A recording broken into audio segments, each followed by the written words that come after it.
Gerak. Doa mulai. Doa mulai. Oke, biar tambah semangat kita melakukan yel-yel. Masih ingat yel-yelnya? Setuju? Bisa. Pasti bisa. Semangat pagi. Luar biasa. Oke. Sini kakak akan melakukan presensi terlebih dahulu. Hadir semua ya? Hari ini kita mau belajar tentang apa? PPKN tentang UGM dan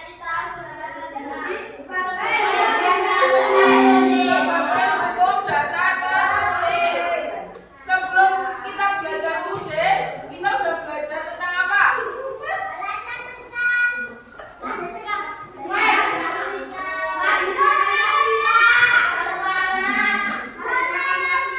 Ya, itu bab 1, yang bab 2 sebelumnya UGM apa? Norma, habis norma? Ya, itu norma.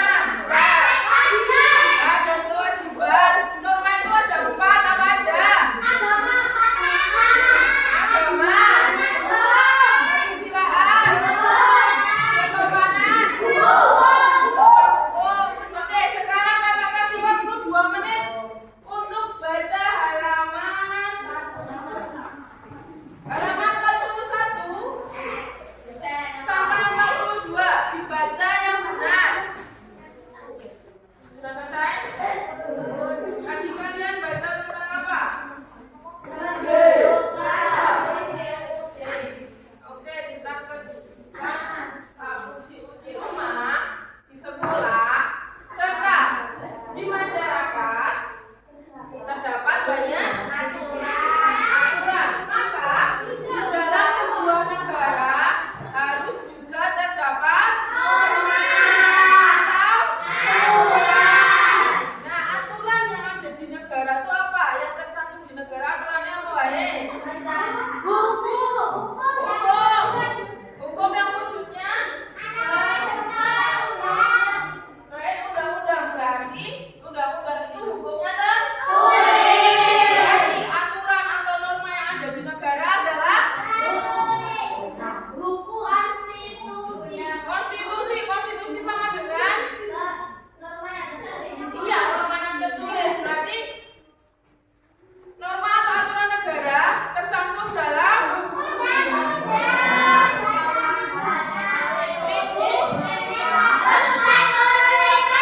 norma atau aturan di negara tercantum dalam Undang-Undang Dasar.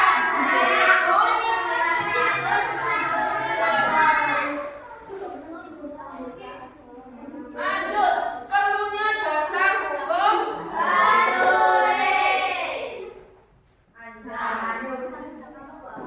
Baca, salah satu. Siapa yang mau baca? Oke, kamu. Ya. Kalian tentu menyadari betapa banyak aturan yang dimiliki oleh negara untuk mengatur masyarakat. Tapi aturan-aturan yang tercantum dalam Undang-Undang Dasar 1945 tidak boleh bertentangan karena apa? Jika bertentangan, hidupnya bakal berakhir atau tidak?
ditulis di belakangnya. Kalau nggak cukup tadi tak bagi KPS kosong toh. Nah, ya anggotanya diisi sama aja anggotanya. Anggotanya diisi siapa aja. Sekarang yang baris pertama sama baris ketiga ngadep ke belakang biar diskusinya enak.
Tentang Undang-Undang Dasar 1945, Sistematika Undang-Undang Negara Republik Indonesia tahun 1945. Pembukaan terdiri atas 4 alinea, pasal-pasal, sebelum diubah 16 bab, setelah diubah menjadi 21 bab. Kedudukan Undang-Undang Dasar Negara Republik Indonesia tahun 1945. Undang-Undang Dasar Negara Republik Indonesia tahun 1945 mempunyai kedudukan yang istimewa dibandingkan dengan undang-undang lain. Terima kasih atas perhatiannya. Wassalamualaikum warahmatullahi wabarakatuh.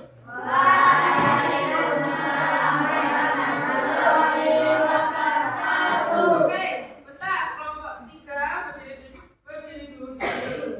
Tadi kelompok 3 sudah presentasi terkait kedudukan, sifat, fungsi, dan pohon Undang-Undang Dasar 1945. Dari kelompok lain ada yang ingin ditanyakan tidak untuk kelompok 3? Tidak ada?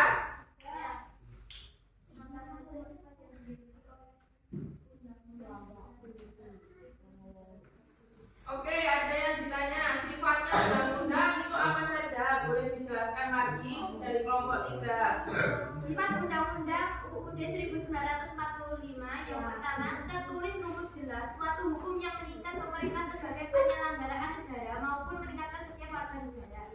Oke, tadi sudah dijawab tentang sifat Undang-Undang Dasar 1945, yaitu yang utama adalah tertulis dan jelas. Nah, jadi salah satu sifat dari Undang-Undang Dasar yaitu tertulis. Terima kasih untuk kelompok 3 yang sudah mau berpresentasi. Tepuk tangan untuk kelompok 3. Boleh duduk kembali kelompok 3. Tadi teman kalian sudah melakukan presentasi. Sekarang ibu tanya, ada lagi yang ingin ditanyakan atau tidak? Tidak, semuanya jelas?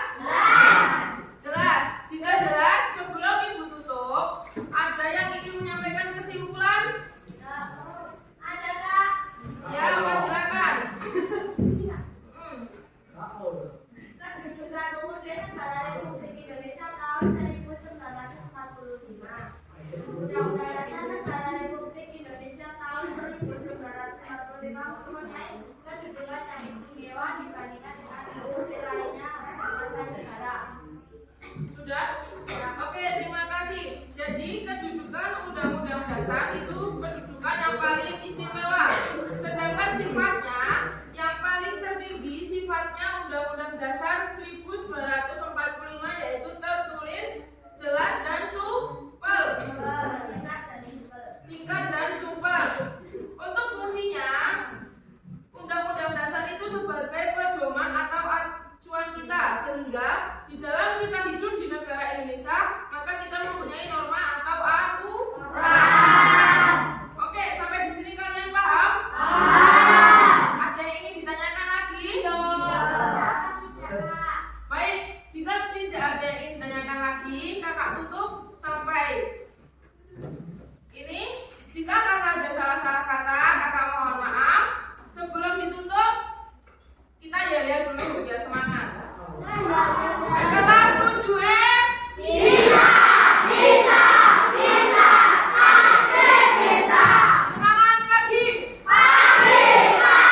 Terima kepada guru gerak untuk mengakhiri pelajaran. Doa mulai.